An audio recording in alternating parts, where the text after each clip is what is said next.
안녕하십니까. SPNSTV의 정유석입니다. 조준호입니다. 오늘은 화제의 게스트 전교주님 그리고 그의 친구 임명묵님을 모셨는데요. 무슨 얘기했죠? 미국 대선, 그리고 트럼프 당선이 한국에 미칠 영향, 디지털 미디어, 그리고 동아시아의 주체성에 관한 이야기 나눠봤습니다. 전교주님이 나오신 만큼 굉장히 재밌는 에피소드였으니 꼭 끝까지 시청해주세요. 감사합니다.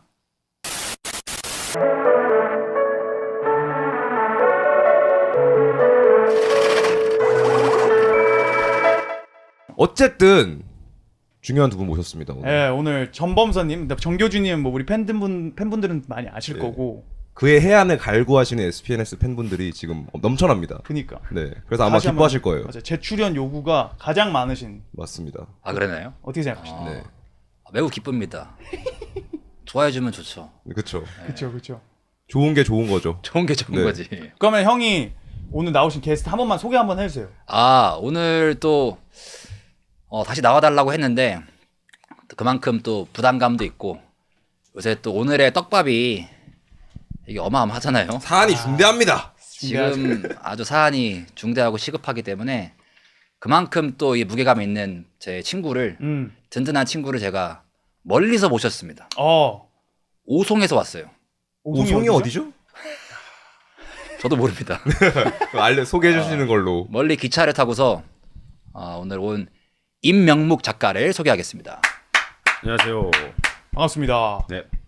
임명묵님이 어떠한 걸로 좀 이름을 알리셨죠? 임명묵 작가로 말하자면은 뭐 K를 생각한다라고 하는 이제 명저가 있죠. 아직 안 명절을 읽어보셨죠? 해주시니까 정말 감사하네요. 명저가 무슨 뜻이죠? 저자할 때 그 저. 명저 아주 그 훌륭한 저작물이다. 마스터피스. 안 읽어보신 분들은 읽어보시기를. 무슨 내용인가요? 지금은 또 그때랑은 생각이 또 달라지긴 했는데 뭐 그때 여러 주제에 대해서 우리 K 열풍을 생각해보자에 대한 얘기였지만은 지금까지도 좀 현재성 있는 주제는 그 1장에 이제 90년대생론 그게 이제 21년에 나온 책인데요. 그때 뭐 MZ 세대다 90년대생이 온다 뭐 이런 떡밥이 많았고 그 다음에 또 K 컬처가 전 세계적으로 막 엄청난 폭발을 했잖아요. 그래서 그게 왜 그런 건가? 우리 세대의 어떤 좀 특징적인 형성이 있었기 때문에 이런 한국 문화가 이렇게 터진 거고 또 이 사람들 왜 이렇게 온라인에서 그렇게 싸우고 서로 혐오하고 막 그렇게 살까? 이거를 이제 좀 분석해 본 게 좀 주목을 받았었죠. 지금은 아닙니다. 그래서 한때 이제 막 아재돌이라고 불렸어요. 무슨 뜻이죠? 아저씨들의 아이돌. 그래서 이제 저는 탑골 장원영? 그거는 그분에 대한 좀 그분은 신에 준하신 분인데 신성모독이 아닐까. 저랑 약간 좀 분야가 다른 쪽에서 활동하던 친구긴 해요. 그러니까 일반적으로 저는 단적으로 얘기하면 저는 한겨레 칼럼을 쓰고 좀 더 왼쪽. 일반적으로 네. 그렇게 여겨지죠. 정형화하기는 좀. 네, 저는 그렇게 생각하지 않지만, 근데 명묵은 또 조선일보에 칼럼을 씁니다. 좀 더 오른쪽에. 오른쪽으로 이제 양손잡이네요, 제가.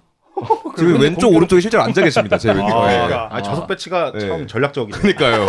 중도가 된 그런 기분이죠. 자기가 가운데 가달라고. 저는 그런 어디죠? 너는 앞에 계시네요. 장외. 장외. 오케이. 예.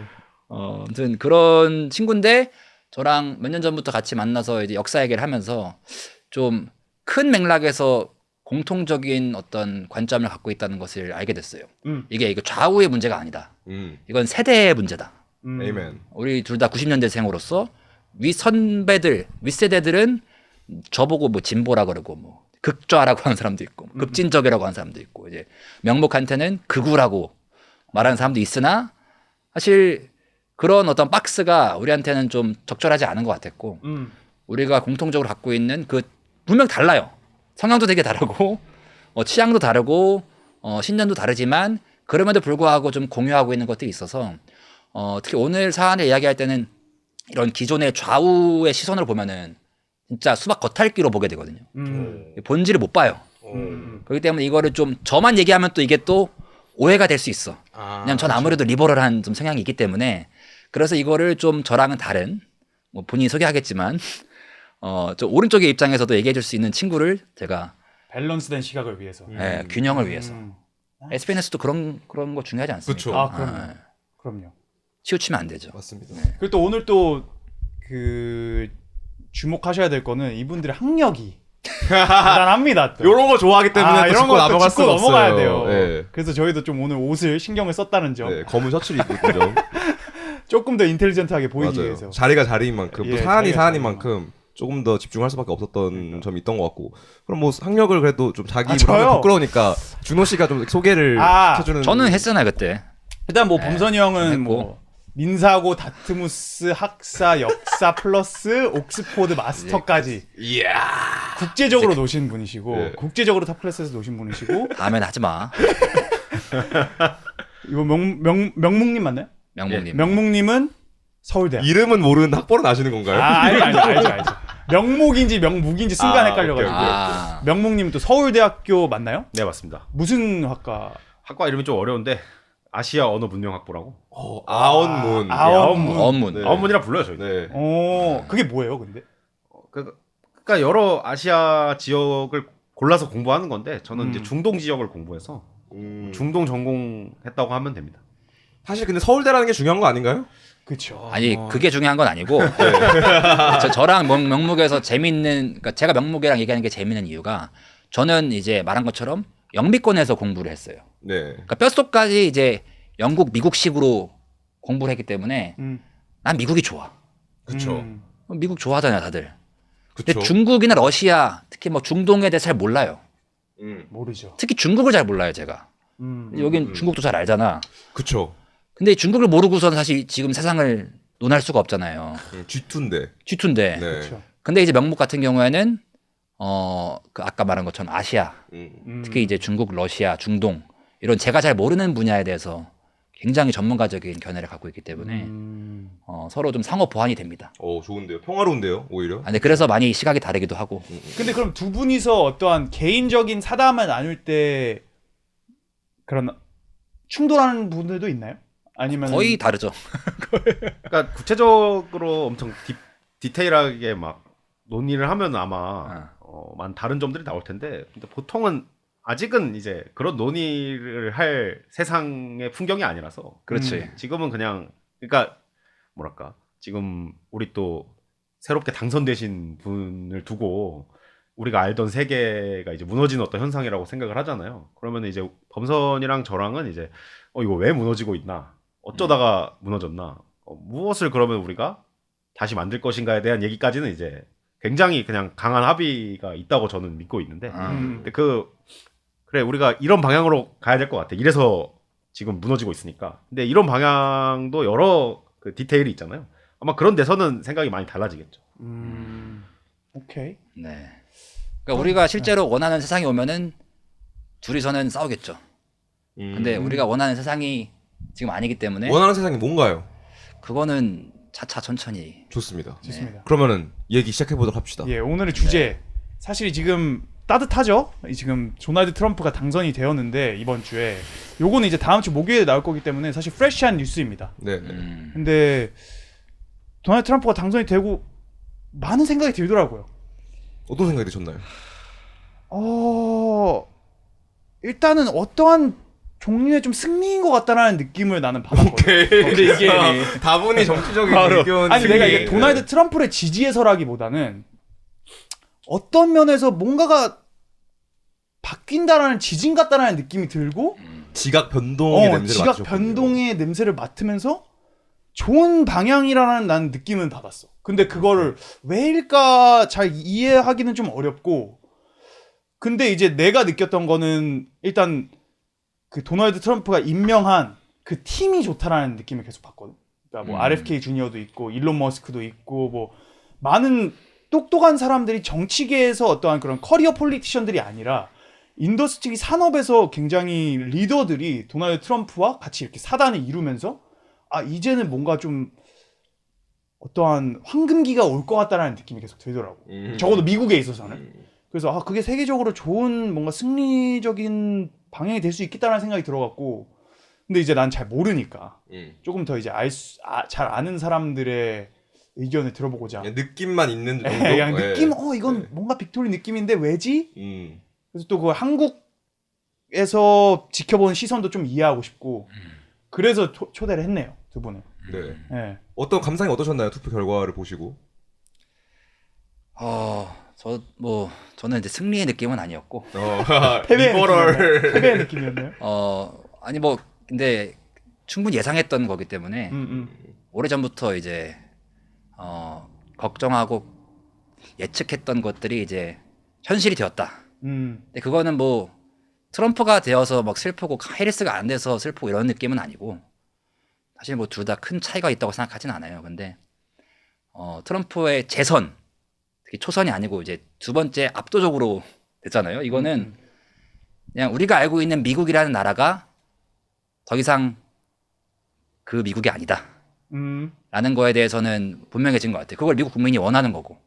지금의 미국 때까지 우리가 우리 다 90년대에 태어나서 한 30년 동안 살았던 세상은 사실 미국이라는 나라가 압도적으로 세상을 리드하는 그런 그쵸. 지구였거든요. 근데 그 미국이 더 이상은 내가 너네들 큰형님 역할 안 할 거야. 를 당당하게 지금 우리가 우선이야.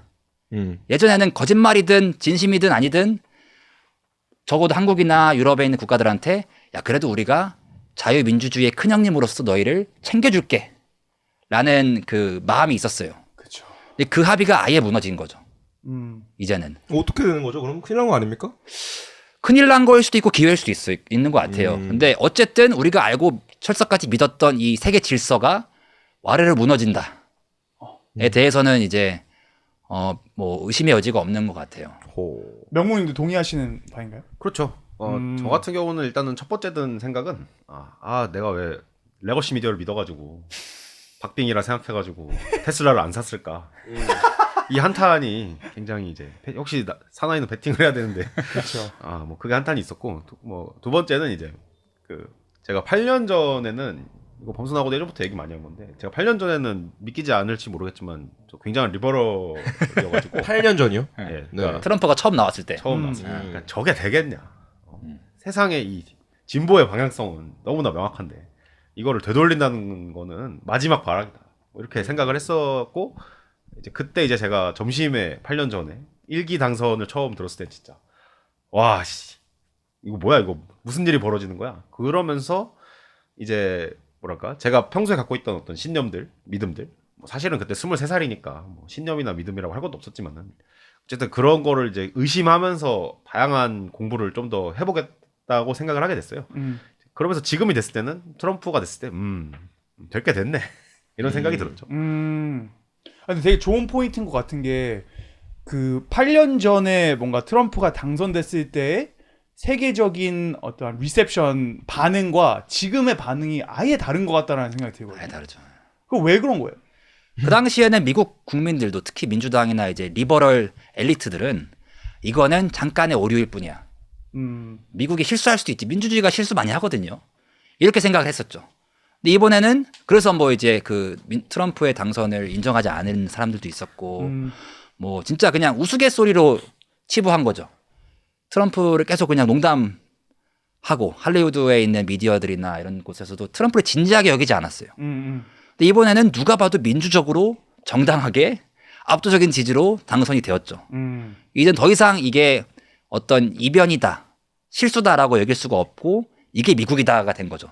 트럼프가 미국이에요 이제는. 근데 그런 상황에서는 이제 저는 이게 그냥 리버럴리즘이라는 게 뭐 다양한 정의가 있지만 우리가 생각하는 정치적인 자유주의 이게 침몰하고 있다. 무너지고 있다. 그게 저의 가장 큰 이번에 뭐랄까 진단이죠. 근데 이건 예견된 거긴 하지만 그리고 8년 동안 이제 국제적인 상황이 많이 바뀐 게 그러니까 2016년만 하더라도 트럼프가 잠깐 되긴 했어도 말 그대로 그러니까 미국에서 잠깐 뭐 일리버럴이라고 해야 될까? 그런 지도자가 등장한 거지. 글로벌한 이 리버럴 월드 오더는 그거는 여전히 작동하고 있다. 여전히 우린 자유무역의 세계에 살고 있고 진보하는 세계에 살고 있고 전 세계의 GDP는 계속 늘어날 거고 이렇게 이제 믿었고 그거를 거부하는 세력들은 몰락할 수밖에 없다. 뒤처질 수밖에 없다. 북한 된다.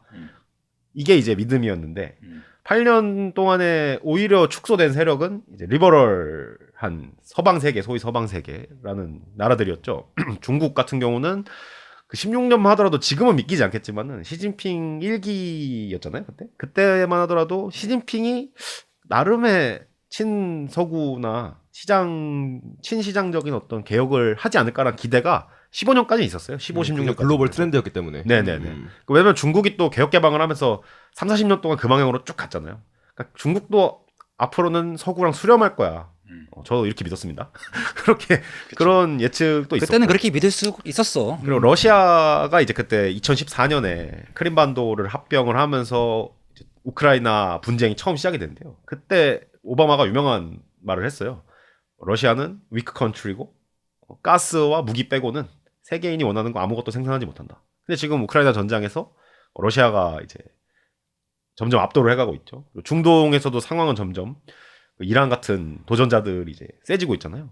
그런 상황에서 서유럽이나 유럽연합에서도 헝가리도 그 일리버럴한 오르반 빅토르라는 총리가 나왔고 지금 유럽에서도 극우라고 평가받는 독일을 위한 대한당, 프랑스의 이제 르펜 국민연합, 이번에 또 영국 보수당 당대표를 얼마 전에 뽑혔는데 나이지리아 흑인 여성이 됐다길래 아니 보수당이 이렇게 리버럴하고 워크한 일을 했단 말이야 하고 들여다봤는데 이분이 말하는 거 보면은 거의 뭐 나이지리아 출신 흑인 여성 트럼프 같은 느낌으로 말을 막 하는 거예요. 근데 점점 이제 세계적으로 뭔가 트렌드가 16년에는 이거는 이제 아까 범선이 말한 것처럼 그 미국 국내적인 차원에서도 일시적인 거라고 생각했고 국제적인 차원에서도 일시적인 거라 생각했는데 지금은 이제 국내도 국제도 이거는 뭔가 흐름이 바뀌고 있는 거 아닌가? 조류가 바뀌고 있는 거 아닌가? 그럼 8년 사이에 어떤 티핑 포인트가 있었을까요?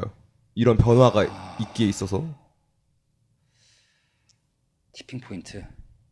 글쎄 코로나도 큰 코로나가 가장 큰 어떤 티핑 포인트였던 것 같긴 해요. 그러니까 우리가 알고 있는 이 세계 질서라는 게 아까 말씀드린 것처럼 리버럴한, 우리가 일반적으로 민주주의라는 말과 자유주의라는 말을 혼동해서 많이 쓰는데 대한민국은 자유민주주의다 이런 말 많이 하잖아요. 자유주의랑 민주주의는 아예 다른 개념이거든요. 지금 민주주의가 위기는 아니에요. 미국도 마찬가지고 민주주의가 오히려 강화되고 있는 거죠. 이 네가시 미디어가 무너지고 뉴미디어가 득세를 했기 때문에 더 많은 사람들이 이제 미디어 권력을 나눠 가질 수 있어지고 우리가 흔히 포퓰리즘이다, 뭐 파시즘이다 이런 식으로 트럼프의 그 득세를 이렇게 뭐 비하하거나 얘기할 수 있지만 사실 그거는 어느 면에서는 민주주의가 강화되는 거라고 보거든요. Yes. 백성들의 목소리가 더 잘 예. 엘리트가 무너지고 근데 그거는 이제 자유주의가 무너지는 거예요. 자유주의라고 하는 것은 어느 정도 이제 활자 권력, 텍스트, 뭐 레가시 미디어, 신문, 뉴스 이런 것들이나 그리고 이제 어떤 자유주의로 포함되는 그러니까 경제적인 자유주의랑은 좀 달라요.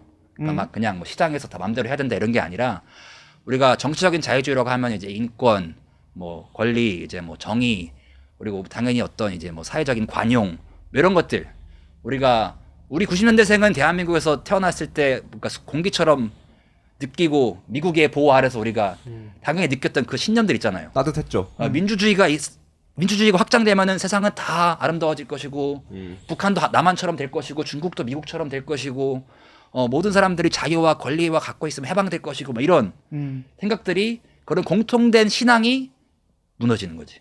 근데 왜 그러냐면은 자유주의 국가들이 코로나를 가장 잘 대응을 못했어요. 맞아. 그쵸. 코로나라는 공통의 위기가 생겼을 때 미국이 얼마나 대응을 못했습니까? 그쵸. 물론 그때 트럼프긴 했지만 근데 이건 트럼프냐 해리스냐 문제가 아닌 거예요. 다시 말씀드리지만 미국이라는 그 국가의 자유주의 제도가 그거를 잘 대응을 못했어요. 반대로 한국이나 뭐 중국이나 뭐 중국은 좀 예외라고 쳐도 어쨌든 그 일반적으로 유럽에 있는 서방에 있는 자유주의 국가들에 비해서 어느 정도 좀 이제 덜 자유주의적인 공동체주의적인 그 문화가 있는 나라들이 코로나를 훨씬 잘 대응을 한 거죠. 예를 들어서 뭐 그런 이제 사례들을 보면은 우리가 일반적으로 자유주의라고 이제 당연하게 그 신봉해 왔던 가치들, 그러니까 뭐 단적으로 얘기하면 코로나가 있어도 내 자유니까 내 마음대로 하겠다 뭐 이런 거 있잖아요. 그치. 근데 그러면 안 되잖아 코로나 때는. 그쵸. 이런 그 것들이 많은 경우에 이제 뭐 다른 예로는 이제 뭐 PC 워키즘이라고 얘기하는 정체성 정치나 정치적 올바름에 관한 논쟁들도 사실 리버럴리즘의 범주 안에 있는 것들인데 이런 것들에 대한 이제 염증과 반작용도 굉장히 컸죠. 한국에서도 그렇고 뭐 페미니즘 담론, 뭐 저도 이제 비건 운동을 하지만 비건이즘 담론, 뭐 이런 기후 위기에 관한 담론들이나 이런 것들에 대해서도 리버럴 언론이나 엘리트들이 잘 대응하지 못하고 있던 이 부분들이 많았던 것 같아요. 지난 한 8년 동안. 그러면서 대중들이 굉장히 큰 실망을 하고 이거는 이대로는 안 될 것 같다라는 막연한 이제 불만이 생긴 거죠. 그래서 한 바퀴 돌았거든요, 우리가. 한 바퀴 돌았다는 게 이제 어쨌든 그런 보수주의적인 것에 염증을 느껴서 리버럴한 마인드가 생긴 것이고, 근데 또 이것에 또 그게 극으로 달해서 또 염증을 느껴서 또 이제 결국에는 한 바퀴 돌아온 이 서큘레이션을 돌린 게 아닌가요? 뭐 그렇게 볼 수도 있을 것 같고요. 근데 그보단 저 더 근본적인 지금 변화의 흐름이 있다고 생각하는 게 여기에서 가장 이 두 가지는 어떻게 보면 좀 표면적인 현상이고 가장 어떻게 유물론적으로 물질적으로 봤을 때 가장 큰 변화는 디지털 혁명이 정치 지금 민주주의의 풍토를 아예 바꾸고 있다는 거고 우리 같은 디지털 원주민들 MZ 세대들이 처음으로 이제 정치적으로 이제 영향력을 가질 수 있는 숫자가 되고 있어요. 맞네요. 그리고 이제 윗세대들도 디지털 그 미디어의 영향을 많이 받고 있고. 그러니까 트럼프의 처음 등장 때부터 그랬지만 지금은 진짜 이제 뉴미디어와 레가시 미디어의 게임이 안 되는 됐고 이 뉴미디어, 디지털 미디어가 갖고 있는 특성들은 기존에 우리가 250년 전에 프랑스 혁명, 미국 혁명에서 만들어진 지금의 그 대의민주주의 시스템 투표해가지고 두 정당이 특히 미국 같은 경우는 진짜 낙후됐잖아요. 선거인단제도 해가지고 막 진짜 간접적인 그런 민주주의 시스템이랑은 이 지금의 디지털 미디어 환경은 전혀 맞지가 않는 거죠.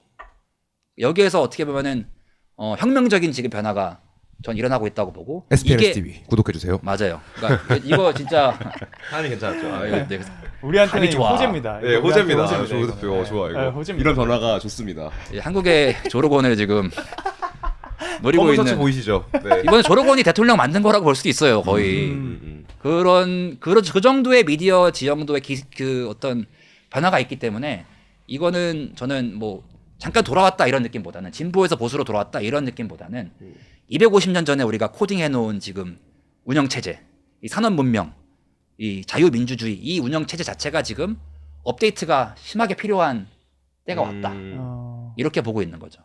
근데 되게 좋은 포인트인 것 같은 게 특히 코로나 때 많은 사람들이 돌아선 것 같다는 느낌을 받은 게 일단 막 조로건도 이제 뭐 캘리포니아에 거주를 하다가 거기서 이제 엄청난 억압이 있었단 말이야. 뭔가 뭐 밖에서 못 먹게 하고 그리고 그게 되게 arguable한 뭐 당연히 위기 상황이고 그랬으니까 뭐 마스크나 뭐 이런 거에 대한 그런 언론 그러니까 논쟁이 있었지만 그래도 사람들의 그런 초이스를 뺏어갔다는 그 임프레션이 너무 강했기 때문에 조로건 같은 사람들이 나 이제 그럼 텍사스로 갈 거야. 나 여기에 뭐 캘리포니아 거버너랑 나는 이제 동의할 수 없어. 뭔가 나의 인생을 이렇게 망치게 어떤 정부가 나의 인생을 좌지우지하게 할 수 없어라고 이제 하면서 조로건도 이제 대표적으로 뭐 버니 샌더스나 이런 쪽이었던 사람이 이제 나 이제 여긴 안 되겠어라고 하면서 돌아섰던 그 기점이 된 것 같거든요. 뭔가 그때 그 시기가.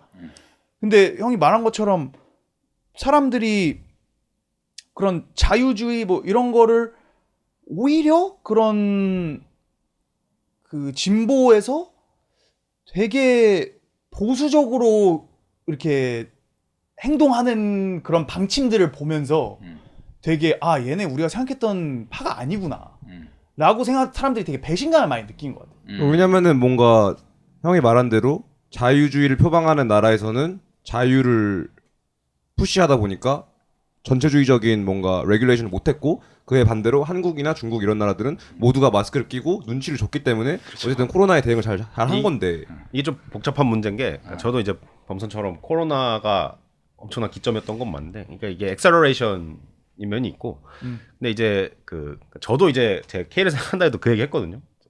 동아시아는 국가가 그냥 때려잡고 사회적으로 막 눈치 줘가지고 이제 잡았는데 서구는 그러지 못했기 때문에 피해가 컸다라고 저도 이렇게 주장을 했는데 이제 미국 사례를 보면은 이게 조금 더 복잡한 게 있어요. 그러니까 자유주의를 정의할 때 우리가 이제 이 아시아나 뭐지 서유럽에서 자유주의를 얘기하면은 그냥 보통 경제적 자유주의를 많이 얘기하죠. 근데 미국에서는 그게 문화적인 진보주의잖아요. 근데 조금 더 그냥 중립적인 표현을 하자면은 개인의 권리 행사에 대한 국가나 공동체, 여기서 공동체는 지역사회, 교회 뭐 여러 가지가 될 수 있는데 개인의 권리 행사에 대한 국가나 공동체의 개입을 막아낸다 이거거든요. 근데 그렇다면은 미국에서는 네, 역설적으로 코로나 때 이 전통을 더 사랑한다는 레드 스테이트의 공화당 지지자들, 트럼프들이 제일 멋대로 살아가지고 그 코로나 치사율이 제일 높았고 백신도 다 반대했고 오히려 이제 자유주의 리버럴이라는 사람들이 어떤 방역도 좀 지키고 락다운도 좀 따라주고 백신도 맞아주면서 피해도 적었거든요. 근데 이거는 이 역설은 그럼 뭐냐 했을 때 미국의 그러니까 우리가 생각하는 어떤 미국의 전통이라는 게 우리가 미국 하면은 자유주의 어떤 막 진보 막 이런 거를 많이 생각을 하지만은 사실은 그 개척자 문화 그다음에 주의 권리는 주에서 알아서 한다. 그다음에 그 토크빌이 보면서 감탄했던 풀뿌리에서 사람들끼리 그냥 하는 거지 국가가 이거 개입하는 거 아니다. 이런 어떤 문화에다가 그다음에 지식인을 또 싫어하는 그 문화가 있어요. 미국의 기층에서는 미국의 반지성주의라는 엄청 유명한 책도 있을 정도로 이게 뭐 지식인을 싫어하는 게 좋다 나쁘다를 제가 얘기하는 건 절대 아니고 그러니까 이제 그런 미국식 전통 문화라는 거는 어떻게 보면은 국가나 연방 정부의 개입을 극도로 이제 감정적으로 굉장히 꺼리고 그것이 나의 일상 영역에 막 들어오는 거를 이제 거부하는 형태의 미국적 전통주의가 발현이 돼가지고 이제 코로나에서 이제 그런 어떤 혼란이 나온 거죠. 근데 한국의 전통 문화 혹은 이 동아시아권의 전통 문화는 뭐냐? 나라님이 하시는 거 해야지. 폐 끼치면 안 되지. 우리 일본 같은 경우에는 이 와를 지켜서 서로 사이좋게 이제 배려하며 살아야지. 이런 어떤 전통적인 그게 이제 발현이 돼가지고 좀 차이를 빚었다 생각해요. 근데 코로나에서 이제 제가 이제 좀 짚고 싶은 포인트는 역시 미디어인데 이제 여러분이 다 말씀하신 대로 그러니까 락다운의 가장 큰 뭐랄까 수혜주들이 전부 다 이제 소위 말하는 원격 관련이었잖아요. 컨텐츠 다 온라인 컨텐츠란 말이죠. 그러니까 사람이 평소에는 좀 활동적이고 야외에 뛰어나가 노는 거를 좋아하는 사람들 특히 미국인들은 그런 사람도 엄청 많잖아요. 맨날 서울대에도 그 캠퍼스 보면은 나시 입고 조깅하는 미국인들을 항상 볼 수가 있는데 그런 사람들이 전부 다 집에 틀어박혀서 스마트폰 쥐고 인터넷만 하기 시작했다는 거죠. 할 게 없으니까. 할 게 없으면은 유튜브 들어가지, 틱톡 들어가지, 팟캐스트 듣고 뭐 이러면은 지금의 이 온라인 미디어 지형에서는 내가 듣고 싶은 얘기를 계속 들을 수밖에 없죠. 그리고 레거시 미디어는 뭔가 이 조정을 자꾸 하려고 중재를 하려고 하는데 이 온라인 환경에서는 그냥 하고 싶은 말 다 쏟아내는 어떤 그런 이제 극단적인 발언들이 인기를 얻기 너무 좋잖아요. 뭐 그냥 한국 유튜브도 그냥 틀면은 다 그렇게 나오고 그런 상황에서 미국의 이제 리버럴 그리고 보수주의 트럼피언들 전부 다 자기가 듣고 싶은 것만 들으면서 코로나 기간 동안에 정치적인 양극화가 인터넷 세상에 빠져들면서 이제 막 엄청나게 심화된 거죠. 그런 상황에서 또 코로나 대응이 어땠냐 했을 때 결국에는 경기를 올리려고 보조금을 엄청 때리고 돈을 엄청 풀었는데 이 돈을 푼 걸 가지고 사람들이 사실은 코로나가 끝난 다음에도 계속 안정적인 노동을 하면서 자기 지역사회에 참여를 하면서 약간 건전하게 어떤 살 수 있는 기반이 조성이 됐어야 되는데 정부가 뿌리는 돈을 그냥 물론 필요한 돈이었죠. 그거 안 뿌렸으면 세계 경제가 망했겠죠. 근데 이거를 그냥 받기만 하고 일을 하거나 혹은 공동체에 좀 더 봉사하거나 이런 게 한 게 아니니까 그 돈이 사실은 마약 문제라든가 아니면은 그 배급받으려고 펼쳐져 있는 그 긴 줄이라든가 그런 형태로 나타나니까 도시의 치안이 굉장히 코로나를 기점으로 훨씬 더 이제 악화가 됐죠. 그러니까 그런 문제들에 대해서 이거는 지금 해법이 아닌 것 같다라는 어떤 불만이 정기적으로 이제 그 21년부터 쭉쭉쭉 나왔던 것 같습니다. 그런 변화가 있었군요. 그럼 명목님은 개인적으로 8년 전에는 좀 더 그러니까 명목님의 개인적인 철학에 있어서도 플립이 있었던 거잖아요. 그렇죠. 어떠한 면에 그 포인트는 뭐였어요? 인스타그램을 많이 보신 거 아닌가요? 그렇죠. 일단은 그 개인적인 생각은 저는 그러니까 개인적인 뭐랄까 삶의 어떤 가치 지향이 좀 많이 변화를 했는데, 그러니까 그 전까지만 해도 어쨌든 그 저는 좀 제가 이제 꽤 오랫동안 어떤 개인주의나 능력주의 같은 거를 굉장히 선호를 했어요. 그래서 개인이 열심히 일해가지고 돈 벌어가지고 현대 경제에 적응하며 살아야지. 뭐 나는 비록 내가 잘 적응 못하고 살아도 남들이 그렇게 열심히 적응하며 사는 거를 뭐라 할 수는 없잖아. 그리고 그런 거를 뭐랄까 그런 개인의 어떤 자아 실현과 능력 발현을 방해하는 어떤 문화적인 장애물들, 전통 문화라고 우리가 할 수 있는 그런 것들은 다 옛날에 좀 구시대의 좀 구습 아니야? 과거에 약간 유산 아니야? 이런 거 과학적으로 검증되지도 않고 합리적이지도 않고 논리적으로 그 어떤 보편적인 언어로 설명도 안 되고 이런 뭐랄까 종교라든가 혹은 전통적인 관념이라든가에 붙잡혀가지고 개인의 어떤 발전을 가로막는 거는 문제가 있다 생각해. 그러니까 이제 사실은 그 뭐랄까 진보적인 어떤 정체성 정책들 있잖아요. 어퍼머티브 액션도 그렇고 뭐 페미니즘이나 아니면은 인종 다양성 운동 이런 것도 뭐 긍정적으로 우리가 볼 수 있잖아. 그 사람들 개인의 어떤 존재를 더 이제 팽창시켜주게 기회를 만들어주는 건데라고 생각을 했었죠.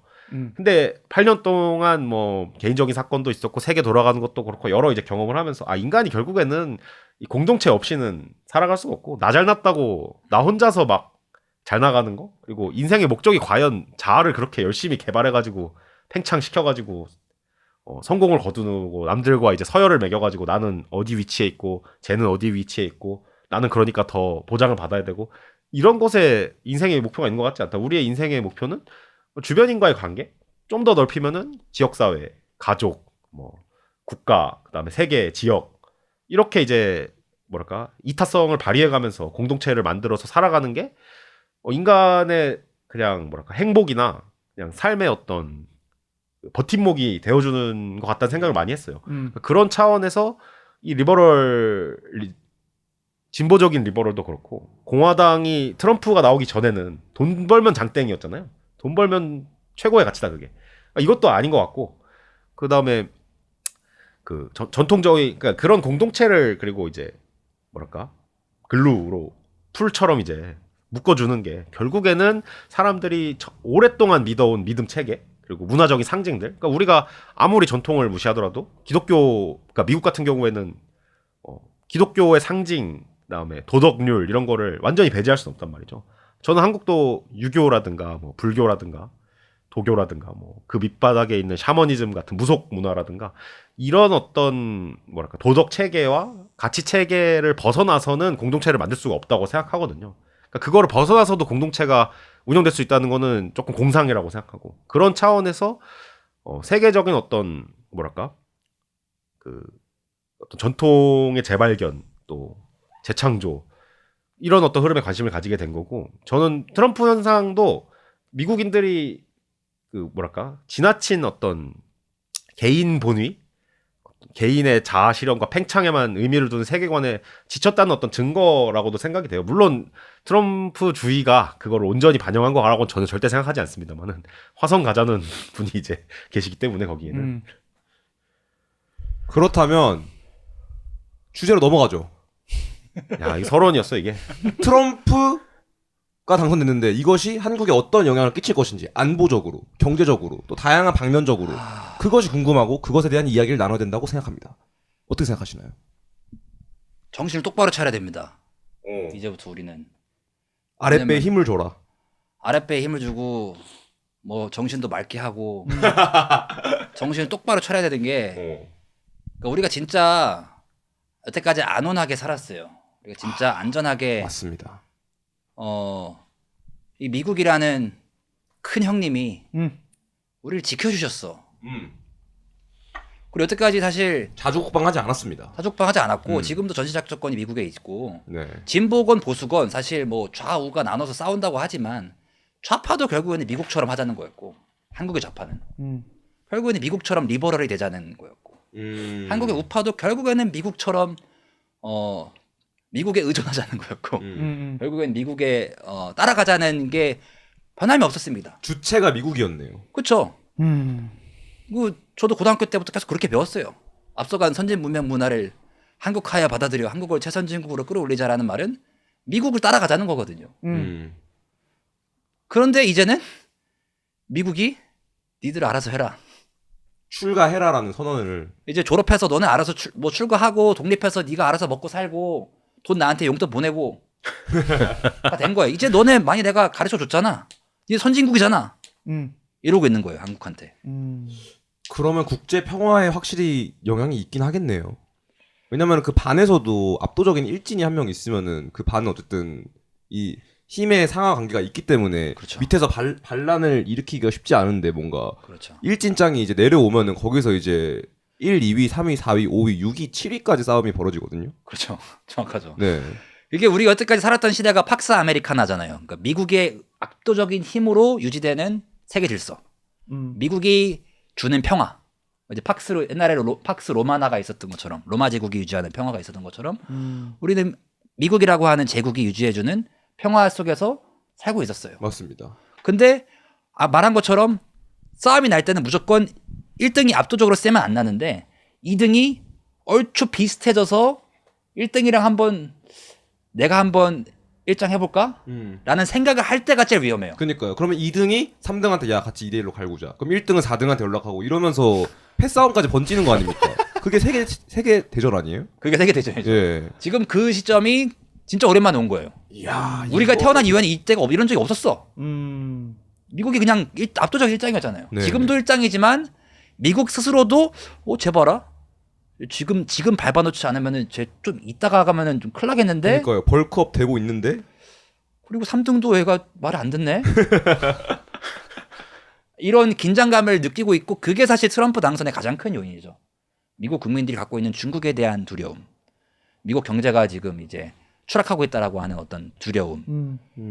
그게 트럼프 당선에도 가장 큰 영향 중 하나였고 그런 상황이 어떻게 보면은 세계 질서에 가장 위험합니다. 아까 말씀드린 것처럼 리버럴 오더가 이런 자유주의적인 국제 질서가 무너지고 있는 이유도 결국에는 근본적으로는 중국이 치고 올라오고 누구나들 다 예상하듯이 언젠가는 중국이 1등이 될 거다라고 생각을 해요. 사실 그게 기본값이긴 해. 인류 역사를 보면 중국이 항상 거의 1등이었어요. 그렇죠. 왜냐면 너무 크잖아. 인구도 너무 많고. 인구가 뭐 압도적으로 많고 문명도 거기서 시작됐고 그렇기 때문에 아까 말씀드린 것처럼 250년 전까지 뭐 더 짧게 말하면 한 미국만 봤을 때는 100년 전까지만 해도 미국이 일장인 시대가 아니었어. 그렇죠. 유럽이었나요 그때는? 그 전에 미국 바로 전에는 영국이었고 영국 프랑스였고 그 전에는 사실 중국이었죠. 근데 이제 다시 중국이 1등이 되려고 하는 순리로 돌아가는 이런 상황에서 우리 같이 가운데 껴있는 나라는 진짜 고래 싸움에 새우등 터질 수 있는 상황인 거죠. 어떻게 생각하십니까? 이게 또 중요한 게 그 RFK 주니어 얘기 아까 하셨잖아요. 네. 그 RFK 주니어가 공화당을 지지한 것만큼이나 사실은 충격적인 사건이 리즈 체니가 민주당을 지지하는 건데 이분 그 좀 설명을 이제 드리자면은 네. 그 조지 부시 그러니까 2000년부터 2008년까지 중동을 쑥대밭으로 만드신 그분의 이제 부통령이 딕 체니죠. 딕 체니의 이제 딸인데 그러니까 이 사람이 이제 이때만 하더라도 이 딕 체니는 그냥 민주당 계열에서는 그쵸. 진짜 이거는 이런 세상에 물의 배가 있나 싶어요. 악의 원흉이지. 악의 원흉 진짜. 리버럴 강세에 있던 시절에. 그렇죠. 그러니까 2008년부터 2000년부터 2016년까지 네. 그러니까 조지 부시가 정치를 너무 좀 못했으니까 네. 게다가 그 정치의 원흉이 그 미국식 막 나가는 일방주의 외교, 전쟁 막 이런 거니까 이제 민주당 사람들은 이제 딕 체니를 이제 원흉이라고 이 모든 일의 원흉이다. 조지 부시 제가 뭘 알겠냐. 딕 체니의 하수인이지. 근데 그 딸이랑 딕 체니가 이제 딕 체니도 민주당 지지했는지 모르겠는데 어쨌든 그게 굉장히 뉴스가 됐어요. 그러니까 이게 이제 트럼프와 기존 공화당의 어떤 갈등을 보여주는 거죠. 그러니까 기존의 공화당 그리고 지금의 민주당은 모두 이제 2차 세계대전이 끝나고 냉전의 기억이 강한 사람들이에요. 그러니까 냉전이란 건 뭐냐면은 미국이 이제 세계 1장이 됐어. 이제 나치 독일 무너뜨리고 일본도 무너뜨리고 소련만 남아가지고 우리를 자꾸 못 살게 구는데 지금 우리가 이 세계 대전이라는 거를 겪었는데 또 그런 거 할 수가 없다라는 사명감이 있는 게 미국의 이제 소위 이제 글로벌 엘리트, 글로벌리스트 엘리트란 말이죠. 그래서 전 세계가 자유무역을 해야 되고 IMF의 지시를 잘 따라야 되고 이런 걸 공화당과 민주당 모두가 믿었단 말이에요. 그 전까지는. 그러니까 그 부시 때 이라크 쳐들어간 거나 아프가니스탄 쳐들어간 거, 물론 아프가니스탄은 테러에 대한 보복인 게 있었지만은 그 사람들의 머릿속에는 세계는 이 리버럴 월드 오더로 조직이 돼야 되고 모든 나라는 민주주의가 돼서 인권을 보장해 줘야 되고 우리 미국은 그거를 프로모팅 해야 된다. 이런 신념을 가지고 전쟁을 벌인 거죠. 민주당은 야 그런 신념이 있다고 전쟁까지 벌여도 되겠어? 하지만 그 신념은 맞다고 생각해. 그렇죠. 이 점에 합의가 있었던 거죠. 이 신념 때문에 대한민국이 태어난 겁니다. 그렇죠. 우리가 여기서 알아야 되는 거는 이 신념 덕분에 한국 전쟁 때 우리 알지도 못하는 코리아가 정글인 줄 알고 그러면서도 그냥 와가지고 미군들이 피를 흘려서 싸워줬단 말이에요. 그렇죠. 트럼프라면 절대 안 할 짓이죠. 그러니까 이제 기존의 공화당과 지금의 민주당은 이 신념을 바탕으로 우크라이나도 우리가 지원해야 되고 이스라엘도 우리가 지켜야 네. 되고 뭐 중국이나 이란의 민주주의도 우리가 촉진을 해야 된다라는 믿음이 있어요. 트럼프는 그런 거 해봤자 뭔 쓸모 있냐? 우크라이나에 돈 쏟아부어가지고 지금 인플레가 이렇게 왔는데 다 필요 없어. 바깥 나라에서 민주주의를 하든 독재를 하든 중국에 먹히든 러시아에 먹히든 우리는 알바노. 우리 하고 싶은 대로 하겠다. 우리 미국민들이 제일 잘 사는 게 중요하다라고 정책을 선언한 거란 말이에요. 근데 이 리버럴 월드 오더 얘기로 하자면은 미국이 아무리 세다고 해도 혼자서 이걸 할 수 없잖아요. 그렇죠. 그래서 이제 동맹국과의 협조 체계를 만든 거죠. 그 나토도 만들고 미일 동맹도 하고 한미 동맹도 하고 이제 이런 건데 트럼프가 되면은 동맹 이거 한번 계산서 한번 때려볼까? 이거 우리가 좀 돈을 더 많이 내는 것 같은데 일단 이거 방위비 협정이 하나가 있고 두 번째로는 역설적으로 그렇기 때문에 동아시아에서는 이제 범선이 말한 대로 전쟁 위협이 올라가는 거죠. 왜냐하면은 중국에 대한 시선이 이 민주당 사람들은 그래도 우리가 중국하고 장사를 하잖아. 그리고 이 자유주의의 신념은 장사, 무역은 모두를 이롭게 한다. 그러니까 무역 우리랑 열심히 하는 중국은 조금 달래주고 러시아 얘들은 무역도 잘 못하는 깡패들인데 이건 얘들은 우리가 좀 손봐줘야 된다 이건데 근데 이제 아까 말했듯이 중국의 경제력이 엄청나게 치솟고 게다가 미래를 결정지을 거는 결국에는 첨단 기술이잖아요. 근데 러시아나 뭐 이란 같은 나라는 그런 거를 잘 못하죠. 근데 중국은 인터넷, IT, 반도체 이런 미래 산업 분야에서 굉장히 이제 추격이 빠르게 전개되고 있거든요. 맞습니다.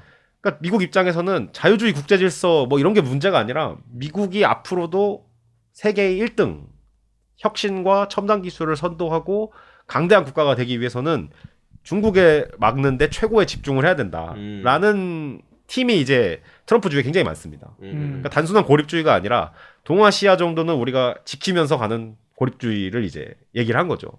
그러면서 점점 이제 한국과 대만에서의 군사적 긴장이 훨씬 올라갈 가능성이 높죠. 미국이 그럼 폐관 수련을 선언한 거군요. 그렇죠. 그러니까 원래도 미국이 이제 뭐 깡패라면 깡패인 거죠. 그러니까 그쵸. 힘이 센 존재지만 그래도 의적 아니었습니까? 의적인 척을 한 거야. 네. 나는 그래도 이 자유민주주의라고 하는 인권, 민주주의라는 이 도덕, 이 덕성을 위해서 내가 이 깡패 짓을 하는 거고 이거를 지키면 내가 지켜줄게. 나처럼 되려고 하면은 내가 지켜줄지라고 하는 의리가 있었던 거예요. 그래서 한국 전쟁에서 피도 흘려준 거고 박정희 정권 때 뭐 김대중 전 대통령 납치 같은 거 했을 때 살려주고 야 너 독재하지 마 좀 적당히 좀 해 이렇게 혼돈해준 거죠. 의적을 하고 싶으니까. 자기들 그거 진짜로 믿었고 뭐 저는 그거 아예 틀린 말도 아니라고 생각합니다. 맞아요. 근데 그게 지금 그러니까 이번에는 민주당을 공화당이 이겼다라고 보면 안 돼요. 그러니까 지금 당을 왔다 갔다 하는 거에 대한 혼란이 있지만 그 당의 그 구분 자체가 이제 무의미해진 것이고 맞아. 트럼프가 들어오면서는 민주당과 공화당의 싸움이 트럼프도 원래 민주당이었잖아요. 민주당과 맞아. 공화당의 싸움이 아니라 이 리버럴 오더, 이 민주당 공화당 양당제로 대표되는 이 자유주의적인 질서와 거기를 그걸 무시하는 새로운 이제 그 집단의 그 전투였고 이 자유주의 질서가 진 거예요. 그렇기 때문에 이 파급력은 당장 뭐 단순히 그냥 이렇게 왼쪽에서 오른쪽으로 왔다 갔다 한다의 상황이 아닌 거죠. 우리가 미국이라고 하는 어떤 아메리칸 드림이라고 얘기했을 때 느껴왔던 이 미국을 상징하는 모든 이 가치들, 우리 뭐 탑골에서 만난 많은 아저씨들이 할아버지들이 미국 성조기를 흔들 때 느끼는 그래도 우리를 도와주신 태극기와 성조기가 함께 돼 있습니다. 함께 이스라엘도 이스라엘도 빼면 안 있고 되죠. 네. 그분들이 그 국기를 흔들게 된 거는 미국이라는 나라가 우리에게 베풀어줬던 네. 가치가 있는 거거든요. 맞죠. 그게 없어진 거예요. 부대찌개의 레시피를 알려줬습니다. 부대찌개 부대찌개 레시피를 알려줬던 그 스팸을 우리한테 초콜릿에 던져줬던 그 이유가 있었거든요. 맞죠. 미국이라는 신화가 있었어요. 미국을 처음 만들었던 혁명의 아버지들이 지난번에 얘기했던 토마스 페인 같은 사람들이 믿었던 자유주의적인 믿음이 있었어요. 권리를 추구하고 민주주의를 확장하고 하면은 모든 인간들이 행복해질 거라고 하는 이런 믿음이 있었는데 그게 사라진 거예요. 그러니까 좀 더 내가 지금 이해한 거는 글로벌리스트 세력과 좀 더 내셔널리스트의 세력이 오히려 좌파 우파라는 개념보다는 네. 아 이제 나는 선 긋고 우리 볼더가 이거야. 음. 그거의 세력 대 vs 그 전에는 좀 더 아 우리가 이제 뭔가 글로벌 리더로서 어떠한 글로벌리스트 아젠다를 푸시하는 그 세력이 지금 맞붙는데 이제 트럼프는 좀 더 뭐 보더 그리자 뭐 멕시코 이것부터가 일단 기본적인 어떠한 정책 중에 하나인 것 같은데 이제 우리는 보더 확실히 그리고 난 나 너는 너 이거의 세력으로 조금 이게 컨버세이션이 바뀐다. 그렇죠. 정 떼겠다 이거 아닙니까? 정글의 법칙이 돌아오는 거죠. 야 이러면은 로버트 케이건이라는 사람이 정글 그로스 백이라는 책도 이제 썼죠. 미국적 세계 질서 이 사람은 완전한 네오콘에다가 민주당 지지자인데 세계는 이제 지금은 아주 살기 좋은 정원이다. 왜냐 미국이라는 정원사가 가지치기도 해주고 잡초도 이제 뭐 뽑아주고 농약도 쳐줬으니까. 근데 미국이 정원 관리 이제 손 놓을 거다. 그러면은 정글이 다시 돌아온다라는. 적어도 초선됐을 때는 트럼프 내각에 네오콘들이 좀 있었어요. 근데 지금은 아니죠. 그러니까 그때는 그러니까 공화당이 사실은 2000년에서 2008년에는 이겼잖아요. 그때 부시가 2번 이겼잖아요. 그 안보적인 어떤 이슈를 들고 와가지고. 근데 오바마한테 그냥 처참히 터졌죠. 8년 동안. 그리고 희망이 안 보였어요. 공화당은 앞으로는 미국의 인구 구조와 저 민주당의 엘리트들의 어떤 연합으로 이거는 뭐 민주당의 장기 집권이 이어질 거라는 전망이 엄청 많았죠. 그러니까 공화당에서는 점점 더 그런 뭐랄까 돈만 잘 벌면 장땡인 식의 기존 공화당에 불만을 품는 사람들이 민주당 공화당 가릴 거 없이 트럼프로 몰리면서 이제 공화당에서 당내 투쟁이 시작이 됐죠. 당내 투쟁의 결과 트럼프가 됐고 대통령까지 됐는데 트럼프가 그때는 자기도 될 줄 몰랐다고 저는 생각을 해요. 왜냐면 당선 직후 표정이 막 이랬거든. 막 이랬는데. 그 조록원 나와서 그렇게 얘기했어요. 네. 자기도 처음에는 이거 좀 봐야겠네. 전혀 준비가 안 돼 있었다. 그래서 아니 여태까지 그런 다른 대통령들은 아무리 기업인 출신이라도 주지사 정도는 하고 했거든. 정치적 경험이 아무런 없는 그런 사람이 대통령이 된 게 처음이에요. 미국에서. 근데 이번에는 어쨌든 대통령 한번 해보신 분이잖아. 그러니까 이제 4년 동안의 그 트럼프 1기 4년의 결과는 트럼프 vs 네오콘 공화당의 그 엄청난 투쟁이었고 그리고 졌잖아요. 이게 진 게 오히려 전화위복이 됐어요. 트럼프 입장에서는. 왜냐면은 한번 자기 하고 싶은 걸 못했으니까 자기 지지자들이 하고 싶은 걸 못했으니까 4년 동안 엄청난 정치 보복을 약속을 해요.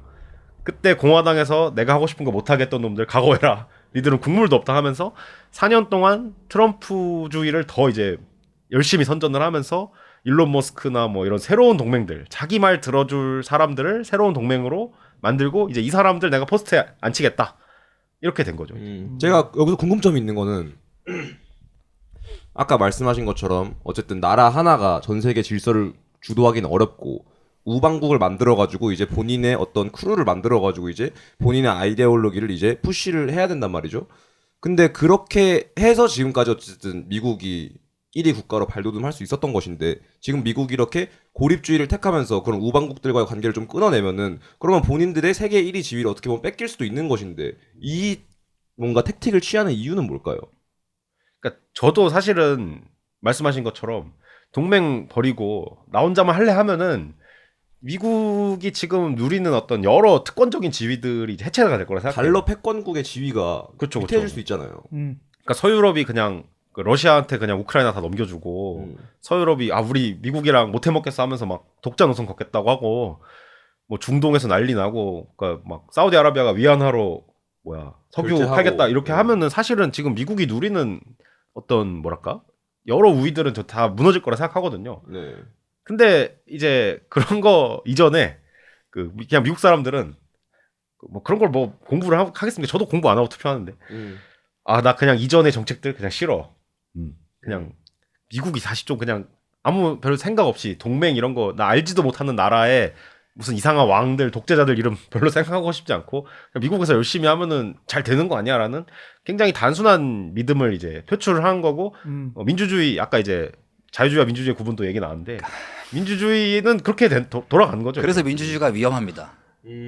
그러면 전반적으로 트럼프 당선에 대해서 약간 좀 서스한 바이브를 지금 느끼시는 건가요, 두 분 다? 저는 그렇게 느끼죠. 이게 큰 실수라고 생각을 하는데 근데 이제 크게 봤을 때는 어차피 올 일이긴 했으나 생각보다 빨리 온 거죠. 그러니까 뭐지? 그러니까 어차피 올 일이긴 했는데 이런 형태로 그렇죠. 이렇게 갑작스럽게 되는 거는 그건 참 역사의 뭐랄까 여러 우연들. 역사 공부하면은 진짜 말도 안 되는 일들이 연속적으로 겹쳐가지고 맞아요. 사태 전개가 갑자기 확 빨라지는 일이 있거든요. 어쨌든 두 분 다 역사를 많이 파신 분들로서 세계 정세를 읽고 이런 타이밍에 대한 뭔가 감이 확실히 있으실 것 같은데 요번 타이밍 어떻게 생각하십니까? 250년 만에 한 번 오는 타이밍이라고 제가 들은 것 같은데 지금 그런 토네이도 안에 저희가 있는 건가요? 그렇게 저는 느껴져요. 이렇게 가속화된 거는 말씀드린 것처럼 이제 민주주의의 힘이에요. 그러니까 자유주의와 민주주의는 서로 충돌해요. 우리가 자유민주주의라고 맨날 한 단어처럼 얘기를 해왔기 때문에 그렇지만 쉽게 얘기하면 자유주의는 국가의 말을 국민이 안 듣는 거예요. 네. 국민이 국가의 말을 안 들으면 자유주의야. 그러니까 아까 뭐 조르건이 갑자기 캘리포니아에서 자기의 자유를 침해당한다고 느끼니까 도망온 것처럼 도널드 트럼프도 원래 민주당이었지만 세금 좀 불편하면 옮기는 것처럼 원래 리버럴 엘리트들이 좀 그런 모순이 있어요. 막 좋은 얘기 다 하다가 자기 자유가 침해되면 싫어. 근데 이 자유주의라는 건 결국엔 그런 거거든요. 말을 안 들을 수 있는 권리. 그게 우리는 되게 민주화된 어떤 자유주의 국가에서 태어났기 때문에 좀 당연하게 느끼는 거지만 표현의 자유도 그렇고. 근데 이거랑 민주주의는 달라요. 민주주의는 국민의 말을 국가가 듣는 거예요. 국민의 말을 국가가 들어주는 게 민주주의입니다. 국민이 주인이 되는 거. 이게 둘이 겹칠 때도 있지만 충돌할 때도 많아요. 근데 지금 일어나고 있는 현상은 갑자기 자유주의적인 이런 그 어떤 가치들이나 그 어떤 기득권, 제도권의 그 권력이 무너지고 미국에서 교과서에서 우리가 배웠던 것들 혐오하면 안 돼. 의사당 폭동하면 안 돼. 이런 거 있잖아요. 이런 것들이 법을 지켜야 돼. 도널드 트럼프 같은 경우에는 유죄 판결을 받은 최초의 대통령이 된 거예요. 네. 대한민국은 대통령을 감옥에 잘 넣잖아요. 미국은 그걸 잘 못해요. 미국은 이번에도 감옥에 넣기는커녕 당선을 시켰죠. 이런 것도 사실 되게 자유주의적인 어떤 가치들을 어긋나는 것들이지만 민주주의는 어쨌든 많은 국민들의 어떤 감정을 국민들의 민심이라고 하죠. 이게 반드시 합리적이진 않아요. 많은 경우 오히려 반대로 합리적이지 않은 쪽으로 갈 때가 많습니다. 그래서 이제 민주주의가 처음 등장했을 때부터 백성들의 말을 특히 때로 몰려다니는 백성들의 말을 들으면은 저거는 독재보다 무서운 거다. 이제 우중 정치라 그러죠. 그러니까 디모크라시는 모버크라시라고 했었죠. 처음에 프랑스 혁명이 처음 등장했을 때 mob rule이 되는 거야. 국민들이 이끌면은. 그래서 이 데모크라시는 물론 이 왕이 시킨 대로 하는 것보다는 당연히 국민의 말을 국가가 듣는 게 좋지만 또 민주주의만의 위험이 있어요. 네. 근데 제가 봤을 때는 지금 민주주의의 힘이 디지털 미디어의 그 영향으로 갑자기 극대화된 거야. 많은 사람들이 더 이상 국가의 말을 안 듣는 거랑 이 국민의 의사가 이 국민의 감정을 그대로 반영해주는 대통령에 대한 지지가 굉장히 커진 거죠. 그러다 보니까 이 디지털 이 민주주의 앞으로 디지털 미디어를 기반으로 한 뉴미디어를 기반으로 한 민주주의 형태가 어떻게 흘러갈지 그리고 이거를 기존의 양당제는 민주당 공화당으로 이 구분되어 있는 거는 지금 느꼈겠지만 아무 의미가 없어요. 어차피 왔다 갔다 할 거야. 그러니까 근데 지금 이 기존의 양당제와 대의민주주의 시스템은 대한민국도 그렇고 미국도 그렇고 거의 서방의 모든 세계들은 250년 전에 만들어진 거야. 프랑스 혁명 때 그렇죠. 투표를 하는 것도 아니 지금 왜 종이에다 투표를 해요? 종이에다 투표한 거 일일이 세고 있잖아. 좋아요 누르면 되는데. 이게 말이 안 되는 거야. 네. 근데 이게 왜 그러냐? 250년 전에는 말이 됐거든. 그렇죠. 그때 그게 가장 효과적이고 프랑스 국민의 전체에서 몇백 명만 뽑아서 프랑스 그 국회의사당 파리로 보내서 그들이 대신 의사결정을 하게 해주고 이런 민주주의 시스템이 말이 됐으나 네. 지금 그게 말이 안 되는 시스템인 거죠. 여기서 지금 엄청난 지금 변화의 혁명의 지금 흐름이 있는 것이고 이게 어떻게 갈지는 저도 잘 모르겠어요. 이 얘기를 들으니 불안하다. 전 교주님이 모르면 이거 어떻게 해야 되는 겁니까? 교주님. 이 얘기를 들으니 제가 아까 처음에 얘기했던 승리라고 느껴졌던 말을 번복을 반복을 하셔야 될 것 같은데. 불안한 거야. 번복하겠습니다. 모르는 거야. 그러니까 내 승리라고 느낄 수 있는 건 왜냐하면 우리가 다 이 디지털 미디어에 익숙하잖아요. 네.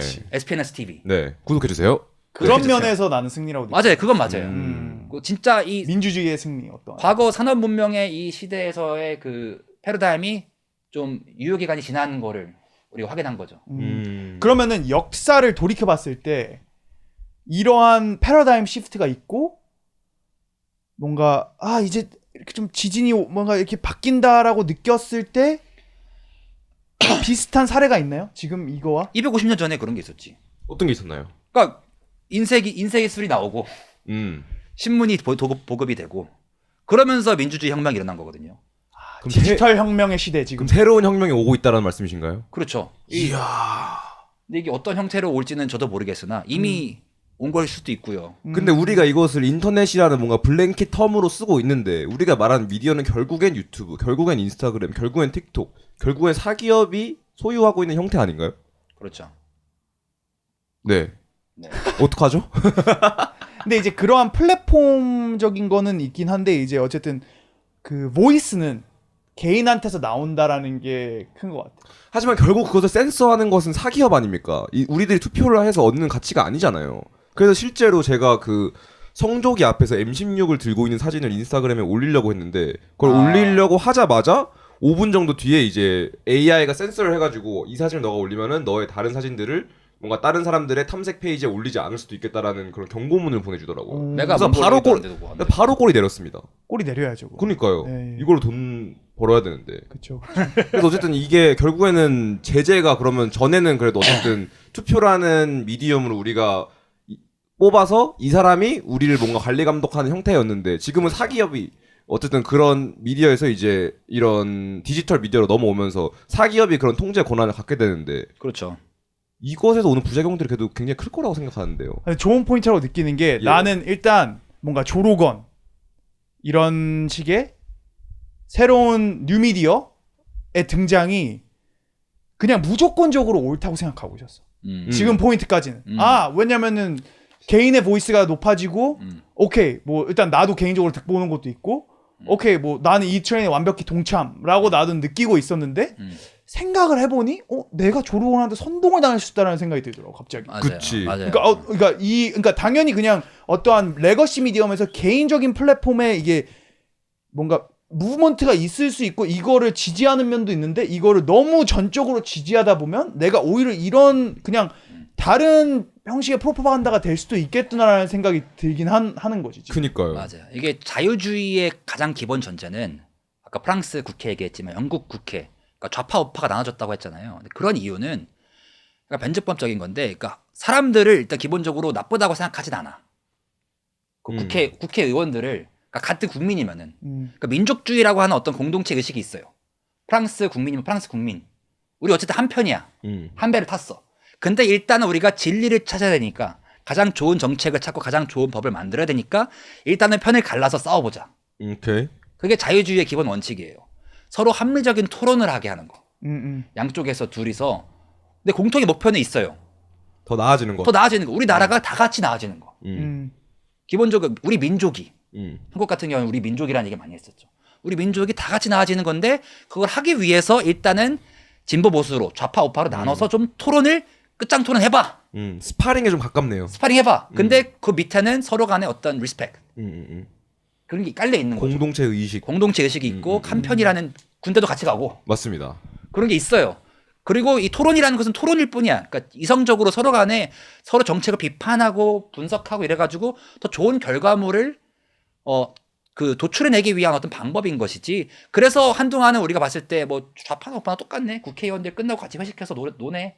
이렇게 생각하지만 그게 굉장히 자유주의적으로 중요한 쇼였어요. 국회에서 영국 국회 같은 거 보면 되게 그거를 진짜 드라마틱하게 하잖아요. 이렇게 마주보고 앉아서. 근데 이거가 지금 무의미해진 거죠. 왜냐하면 기본적으로 이 공동체 의식이 무너졌어. 이 디지털 미디어의 영향으로 아까 말한 것처럼 보고 싶은 것만 봐요. 그러니까 이번에 선거에서 가장 나 가슴 아팠던 거는 민주당 사람들도 트럼프가 되면 민주주의 끝이래. 근데 트럼프 지지하는 공화당 사람들도 해리스가 되면 민주주의는 끝이래. 그런 글 많이 맞아, 봤습니다. 맞아. 그게 뭔 소리야? 서로 국민의 반반이 쟤네들은 민주주의 적이라고 말하는 거예요. 이야, 공동체 의식에서 이거는 아예 무너진 거야. 예, 그러니까 우리나라도 사실 좀 비슷해요 요새. 그쵸, 요새 그 종로 가면 광화문 가면은 어제도 주말에 가면은 어지러질하죠. 그쵸. 서로 그냥 뭐 다 감옥 보다 가재. 빨간 붓글씨가 많습니다. 그쪽에. 예. 근데 제가 봤을 때 똑같아요. 둘 다 서로를 그냥 못 잡아먹어서 안달인데 서로 되게 질서정연하게 앉아가지고 각자 노래 부르면서 이제 상호를 비방하는데 이런 상태에서는 자유주의적인 어떤 그 메커니즘이 작동하기가 힘들어요. 네, 진리를 추구할 수가 없어. 서로 간에 존중하고 토론하지 않기 때문에. 네, 그냥 비방만 욕하고 뭐 쌍욕하고 재 보내 이런 상태인 거예요. 여기에 엄청 많은 사람들이 도파민 중독이 돼 있죠. 이 혐오하고 네. 무조건적으로 비방하고 이거는 트럼프만 그런 게 아니라 상대편도 똑같아요 지금 미국에서 경우에는. 예, 이런 경우에는 자유주의적인 어떤 그 의사결정이나 민주주의 시스템이 정상적으로 작동하기가 어렵죠. 여기에 제가 생각하는 근본적인 지금 그 패러다임 시프트가 있는 거고 지금 과도기예요. 그럼 이게 근데 더 이상 아무리 우리가 하려고 해도 안 될 거야. 디지털 미디어 환경에서는 우리가 아무리 노력해서 밸런스한 걸 하려고 해도 안 보잖아요. 그래도 재미가 극단적인 없잖아요. 분들이 조회수를 많이 받습니다. 그렇죠. 네. 그러니까 이게 또 제가 범수한테 그동안 대화에서 예전에 대화에서 많이 배웠던 것 중에 하나를 또 제 입으로 설명을 하자면은 그러니까 이 자유민주주의라는 것의 근간에는 사람들은 기본적으로 다 그 이성을 지닌 개인이고 이 사람들이 자기의 이성을 바탕으로 얼마든지 최선의 것을 찾아낼 수 있다는 믿음이 깔려 있단 말이에요. 근데 지금을 보면은 엘리트들 이성적으로 보이긴 하는데 얘들도 보면은 똑같이 트럼프 되면은 민주주의는 종말이야 막 이러고 또 게다가 이 사람들 이성적으로 엘리트들만의 이 체계를 만들었다. 엄청난 불평등을 미국에서 만들었다는 비난을 지금 받잖아요. 대중이라고 트럼프를 지지하는 대중들도 이 사람들 다 백신은 다 그냥 생물병기고 뭐 온갖 그러니까 바이든은 사실은 reptilian 외계인이고 이런 음모론 믿는 사람도 엄청 많단 말이에요. 네. 전혀 이성적 일리가 있더라고요. 제가 봤는데 주커버거는 진짜 모든 음모론은 일리는 네, 있어요. 일리가 있습니다. 네.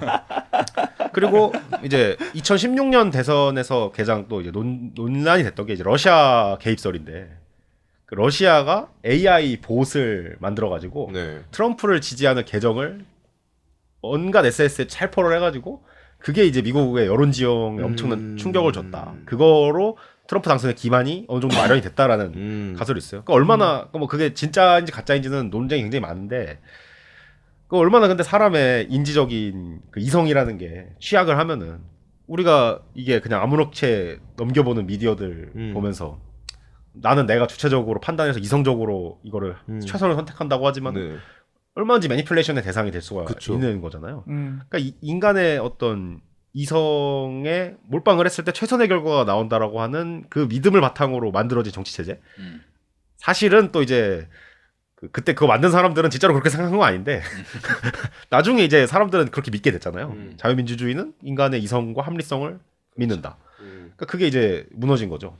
하지만 그 토네이도 속에서 굴지의 미디어 SPNS TV 이 영상만큼은 믿어도 됩니다, 시청자 여러분. 더 스파이시하게 넘어가기 전에 이번 편 여기서 마무리하고 나머지 얘기는 연장전에 넘어가서 시작하도록 하겠습니다. 알겠습니다. 전 교주님 나와주셔서 감사합니다. 아 고맙습니다. 김영목님 빠른 마무리. 감사합니다. 감사합니다. 네, 두 분 이제 더 많이 나오실 거라고 생각합니다. 그렇기 예. 때문에 앞으로 많이 응원해 주시고 뭐 마지막 한 말씀이라도 해주시죠. 뭐 오늘 좀 정신 혼미한 얘기들을 많이 한 것 같은데 근데 저는 이게 얘기해도 될지 모르겠지만 이번 그 도널드 트럼프 당선을 계기로 그리고 SPNS 지난번 출연을 계기로 그때 우리 텍스트 얘기했잖아요. 예. 텍스트와 이런 뉴미디어와의 차이. 근데 진짜 그냥 이제 거스를 수 없다라는 생각을 했고 이제 신문에 칼럼 안 쓰기로 했어요. 예? 왜요? SPNS 해야지. 한결은 어떻게 팟캐스트 된 해야지. 겁니까? 그거는 이제 레거시 미디어의 등을 네. 레가시 미디어 너무 중요한데 네. 너무 중요한데 그만큼 이제 더 거스를 수 없는 프레임인 것 같다. 이야. 또 거기에 반증을 해드릴 수 있는 게 저희의 1세대 아이돌인 G드래곤님이 전범선님이 나오신 릴스를 좋아요를 해주셨습니다. 아 그랬어요? 이거는 무슨 일이죠? 진짜요? 아, 진짜? 지드래곤님이 저희 그게- 그 왕손이 나오는 릴스 있잖아요. 그 모든 거를 이제 텍스트를 이제 1차적으로 이렇게 하는 게 아니라 한 번에 이렇게 확 가요. 그 언어의 그런 감옥. 언어의 그거에 대한- 감옥에 대한 쇼츠가 있었는데 그 쇼츠에 G 드래곤 요즘 파워라는 신곡으로 8년 만에 복귀하신 G 드래곤님이 좋아요를 누르셨는데 예. 이거 출발을 네. 모르겠네요. XXXIBG라고 심지어 본 계정으로 그니까요. 2천만 명이 있는 저기 있네요. 계정으로 라이크를 여기 해주셨어요. 증거까지 있습니다. 시청자 여러분 거짓말 아니에요. 여기 있습니다. XXXIBGDRGN 체크마크 like the real. And it was 레거시 you in it. 미디어에서 판도가 바뀐다는 반증이죠 이거. 네. 지드래곤 선생님께서 한겨레 칼럼을 좋아요 누르실 것 같지는 않긴 해요. 아, 네. 그럼요. 하지만 SPNS TV는 좋아요를 눌렀다는 사실. 이거는 굉장히 고무적인 일이라고 생각하고 앞으로의 미래가 기대되는 바입니다. 좋아요 눌러주시고. 네. 아, 한 말씀 안 듣나요? 아 예. 명국님도. 저 G드래곤에 충격을 받아가지고. 예. 아니 뭐 솔직히 그게 기승전 지드래곤이라. 트럼프 황제 폐하의 복귀 얘기하면 된다라고 해가지고 근데 이거 뭘 말해야 되지 생각했는데 네. 말을 너무 네. 진행도 너무 재밌게 해주셔가지고 감사합니다. 예. 그 G드래곤 씨의 신곡 파워 꼭 들어주시면 감사하겠습니다. GD님이 여기에 나와주셨으면 좋겠다면은 스토리에 이제 GD를 태그를 많이 해주세요. 맞아요. 댓글창을 아예 플러드를 도배해주세요. 부탁드리는 바입니다. 네, 네. 저희가 DM에 따로 드렸으나 네. 아직까지 답이 없었다는 점 네. 이해를 해주시고 근데 저희가 주제가 많이 남아가지고 스파이시한 얘기들은 연장전 넘어가서 하도록 하겠습니다. 하도록 하겠습니다. 네. 네. 프리미엄 감사합니다. 구독 부탁드립니다. 감사합니다. 피스. 에이. SPNS